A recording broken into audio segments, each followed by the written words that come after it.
My golden sister got everything: house, accounts, jewelry. Because mom said she was a miracle we waited 11 years for. Then that miracle sold the house, evicted our parents, moved to New York, and came back broke. She stood in my kitchen and said, "If you disappeared right now, we wouldn't miss you, because I deserve your home now." I just whispered, "Perfect. Let me disappear with my money." That night, their cards failed, her car was gone, and a letter arrived. My home was never mine. I whispered to myself, standing in the kitchen that used to smell like cardamom and roasted coffee, the same kitchen where my mother taught me to stir stew without burning the onions, the same one my sister now stood in, barefoot, entitled, and empty-eyed. She leaned against the counter like she owned the place. Technically, she did. "You're lucky," she said, sipping my almond milk. Mom said I was the miracle they waited 11 years for. So yeah, I deserve more. That word again, miracle. As if I was the fluke that came too soon, and she was the golden ticket. My younger sister Lena, born 11 years after me, after our mother nearly gave up hope of more children. The miracle child, the adored one. She got the house, the family savings, mom's jewelry, the stocks. I got a polite thank you note when they redistributed assets while I was working 60-hour weeks to keep my apartment. I never complained, not even when they made me co-sign her on Lena's first credit card. Not when mom called and said, "Your sister deserves this. She's still finding herself." I kept paying, kept sending cash when Lena's rent was late, when her boyfriend disappeared with her savings, when she needed a reset. And then, a year ago, she sold the house, our childhood home, the one with the lemon tree dad planted for me. When I turned 10, she sold it without telling anyone, moved our parents into a cramped condo, flew to New York with designer dreams and a suitcase full of ambition. It lasted 6 months. Now she's back, broke, furious, entitled, and tonight she crossed a line. Standing in my kitchen, in my house, she looked at me with disdain and said, "If you disappeared right now, we wouldn't miss you, because I deserve your home now." I didn't flinch. I didn't scream. I just whispered, "Perfect. Let me disappear with my money." That night, I made 3 calls. By morning, Lena's car was gone. Their shared credit cards declined. A letter arrived and marked, cold and final. Lena was born when I was 11. They called her a miracle. I called her the day my life stopped being mine. Before Lena, I was the son who mattered. I got hugs for good grades. My drawings were taped on the fridge. Dad used to say I had an engineer's brain and let me help him fix things around the house. I was going to grow up and build things, maybe even take over Grandpa's business someday. Then mom got pregnant unexpectedly, miraculously, and suddenly I was just the first draft. She came out crying and never stopped. From day one, she was everything. Lena got the big nursery, the custom nameplate on the door. I got moved to the attic. She threw food. Mom giggled. She failed math. Mom blamed the teacher. She lied, manipulated, wrecked things. She's just sensitive, and when I said it wasn't fair, "You're older," mom snapped. "Be patient, be grateful." I learned to shut up. I became the responsible one, the invisible one, while Lena spiraled from tantrum to tantrum. I kept our world stitched together. First job at 14, first paycheck at 15. Mom borrowed it for Lena's ballet fees. Every milestone of mine was just another background prop for her spotlight. College, I paid my way 2 jobs, no vacations, no calls from home. Lena didn't finish community college, and mom threw her a self-discovery party. I graduated with honors. No one showed up.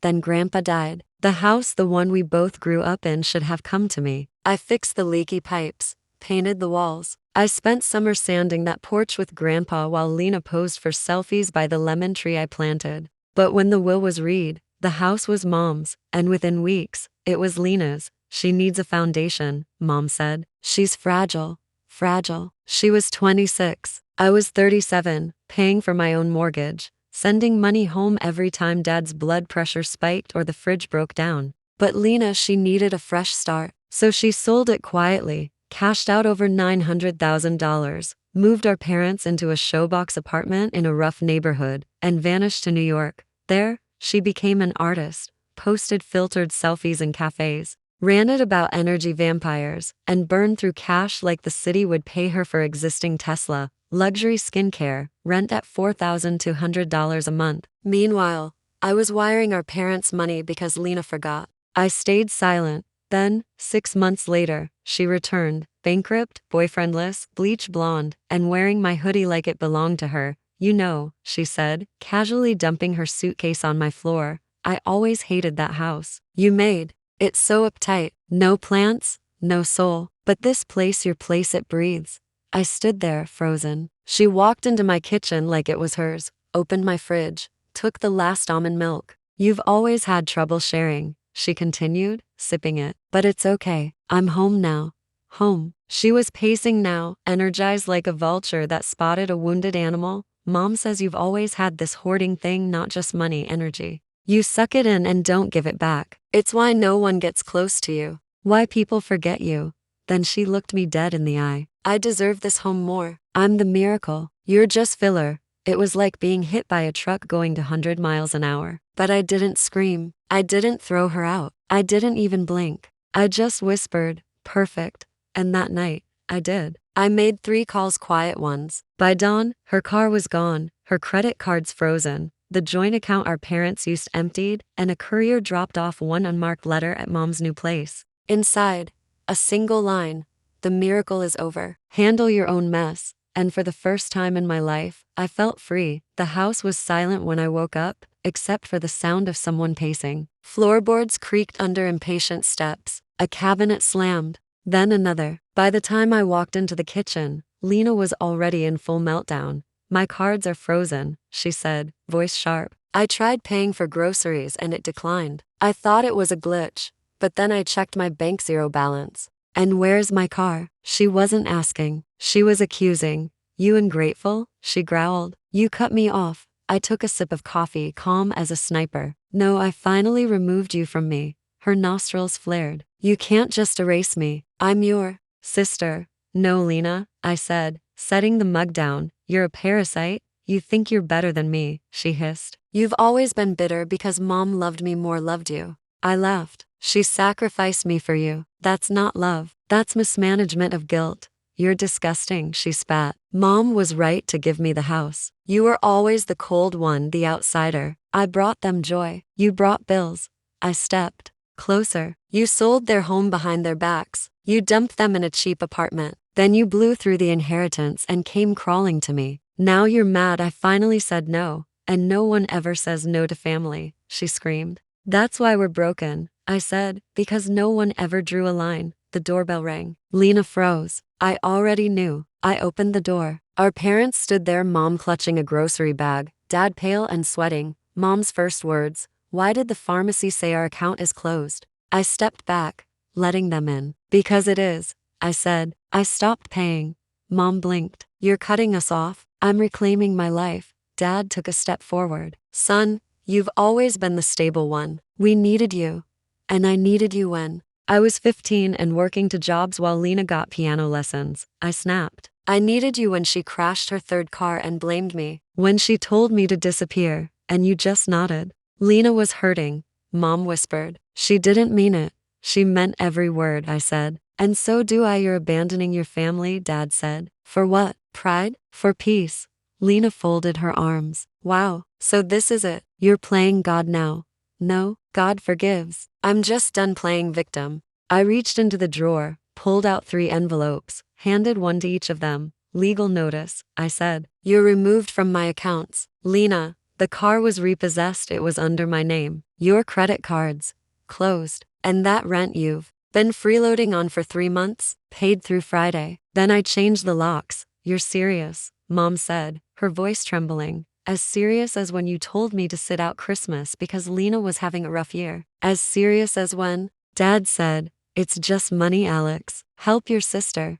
Dad clenched his fists. You'll regret this. No, I said. I regret every year I didn't do it. Lena was shaking now. So what, you just cut us loose? Like we're nothing. You made yourselves nothing the moment you decided I only mattered when you needed something. Mom started crying, real helpless sobs. We don't have anyone else. You had me, and you broke me, I said. Now you can figure it out. I turned to Lena. You said if I disappeared, no one would miss me. I stepped forward until we were eye to eye. So I did. And guess what? I don't miss any of you either. She hit me. I staggered a step back. The room froze. Then I smiled. You just made this easier. I said. I walked past them, grabbed her suitcases, and tossed them out the front door. One by one. You've got until sundown. You're heartless, she said, voice cracking. No, I said. I finally have a heart, and I'm using it on myself. Mom collapsed into a kitchen chair,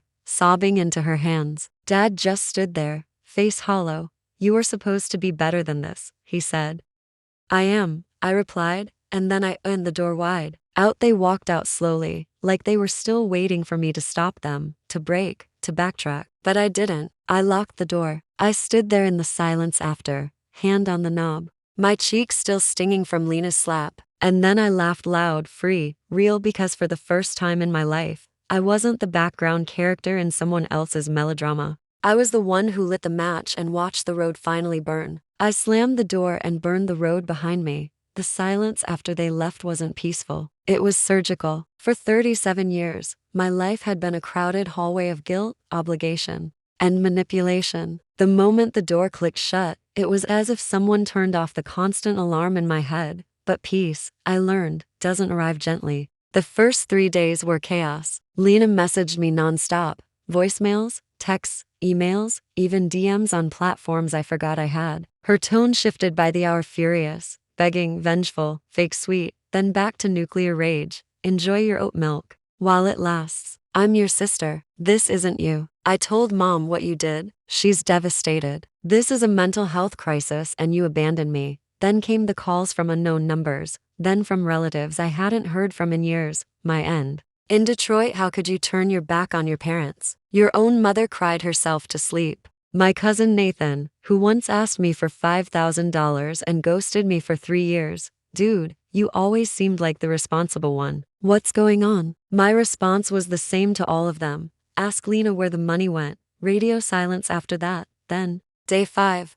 Mom showed up at my door. Alone. No tears this time, just cold, hard eyes and a Tupperware container, her version of a peace offering. I made your favorite soup, she said. Lena tell you to come? I asked. She's staying with a friend. She replied, not that it's your concern. Then why are you here? I miss my son, she said. The one who took care of us. You mean the one you used?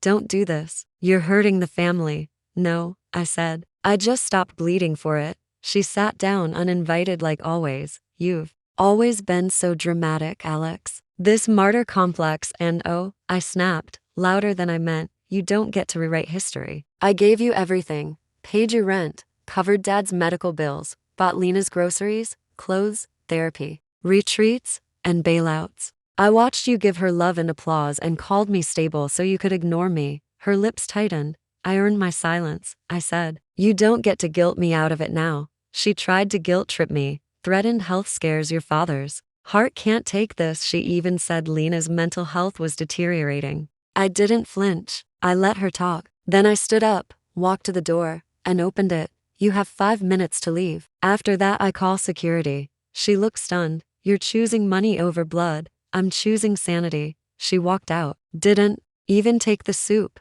Week 2. It was quiet. Like, eerily quiet. I'd expected them to circle back harder, some nuclear attempt to shame me publicly, maybe even lawyers. Instead, nothing. And that scared me more. I found out why on day 15, when I got an email from Lena's ex-boyfriend. Subject, you might want to know this. Inside, screenshots, emails, voice notes. She tried to open a credit card in my name a month before she returned from New York. She'd been preparing, in case I didn't roll over fast enough. She had all my old documents. She knew my passwords. She used to handle my mail when I traveled. I trusted her. I left too many doors open. That day, I called my lawyer. We filed fraud alerts. I installed cameras, changed every password, shut down every connection I had to that family, even the secret emergency account I'd set up for them years ago. Gone. No more parachutes. By week 3, something inside me clicked. I stopped apologizing in my head. I stopped fantasizing about some perfect family reunion where they finally understood. I understood. I understood they didn't love me, they loved what I could do. And now that I had nothing left to give, they had nothing left to say. Week 4.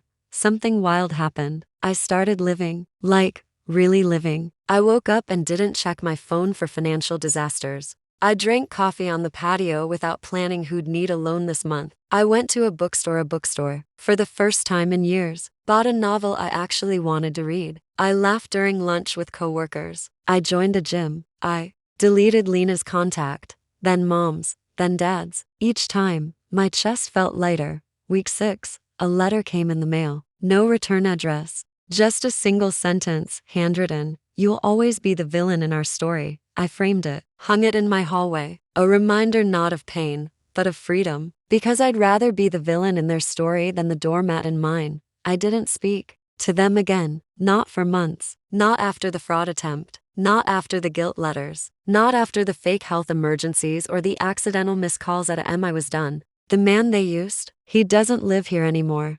The first few weeks felt like detox. I didn't realize how deeply wired I was to check on them, to worry, to plan, to pay. Some days, I'd wake up in a panic, thinking I forgot a payment for Dad's prescription, or Lena's therapy, or the electric bill for an apartment that wasn't even mine. Then I'd remember, none of it is my responsibility anymore. And that clarity, it felt like oxygen in lungs that hadn't truly breathed since I was 11. I stopped apologizing for saying no. I stopped flinching when the phone buzzed. I stopped imagining their voices every time I made a decision for myself. I started eating better, sleeping longer. I started taking weekends off, real ones, without spreadsheets, without budgeting for disasters that weren't mine. I started learning how to be quiet inside, but the silence didn't last. Because one day, it all came back. Only this time, I was ready. It was a Thursday. The sun was out. I had a rare day off. I was halfway through a book I couldn't put down when my neighbor texted me.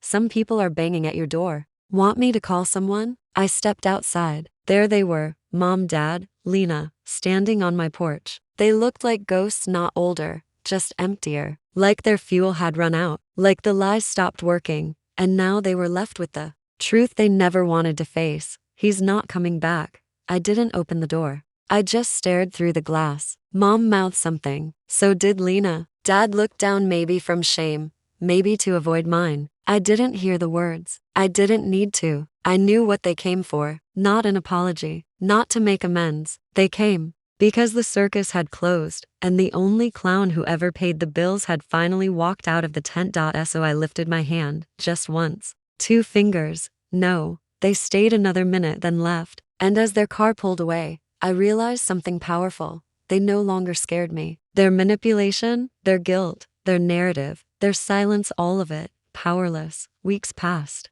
Then months. People asked, "Don't you miss them?" And I tell the truth. I miss the version of them I imagined. The version I built in my head to survive, not the one I really had. Because the real version, they taught me that love is conditional, that money equals loyalty, that silence means survival. But now, I don't survive anymore. I live. One night, Lena's ex messaged again. Guess who just pawned her last handbag? He wrote. She's sleeping on couches. I stared at the message, then deleted it, not out of anger, but because I truly didn't care. I didn't wish her harm. I just stopped carrying her pain. 1 year after I cut them off, I stood in front of the same house they tried to take from me. Same kitchen, same lemon tree outside the window. But everything inside me had changed. I was no longer haunted. I was healed. Not perfect, not whole, but free. I got a new phone, new number, new locks, new friends, people who saw me for me. Not as a bank account with a face. Not as the strong one who never broke. Not as the background sibling to someone else's fairy tale.